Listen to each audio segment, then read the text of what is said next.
At 17, I had a family intuitive that told me to read a specific book on manifestation, follow it to a T, and everything in my acting career would come to fruition. And nothing happened. But I realized I was a really good manifester. So at 25, I threw it all away and I watched what I did when that actually worked and always resulted in what I wanted. I always start these videos out with, when I was learning manifestation, it was always the old superstition of like, think positive, visualize, pretend to be what you want to be. However, that wasn't getting me anywhere, and certainly it hasn't gotten my clients anywhere. But a component that is so important to magnetism is to start owning your shadow. So it's been around in psychology forever. I have a little bit of a different approach to it, but the most important aspect of it is that we're taking any of those little fragmented selves that we disowned when we were young due to shame and pain, whether we witnessed somebody else being shamed for something and we realized we wouldn't be loved for that, so we threw it in our shadow, meaning we no longer associated ourselves with it.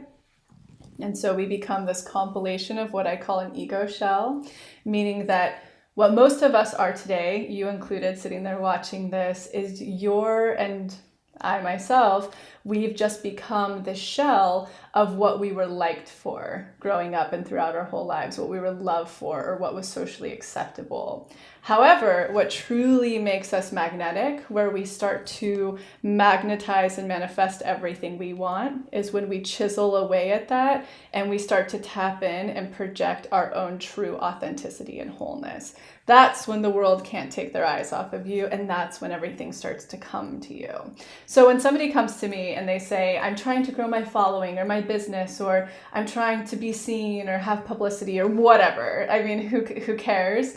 The first thing I ask them is, what are you not owning about yourself? What are you afraid others might find out? What brings you shame? Because that needs to be integrated in order to project magnetism.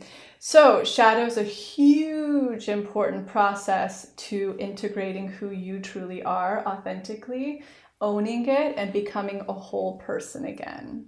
And the last phrase that I'll leave everybody off on that I always say is, what we don't own owns us. Meaning if we have shame or we have secrets, bits about us we would be incredibly mortified if someone we admired found out. That means it has power over us. It means our power, our energetic power, is plugged into the socket of something else. So if we're triggered in life, I'll give you an example of myself. I grew up on a ranch with two young parents, between a city and a ranch and being poor.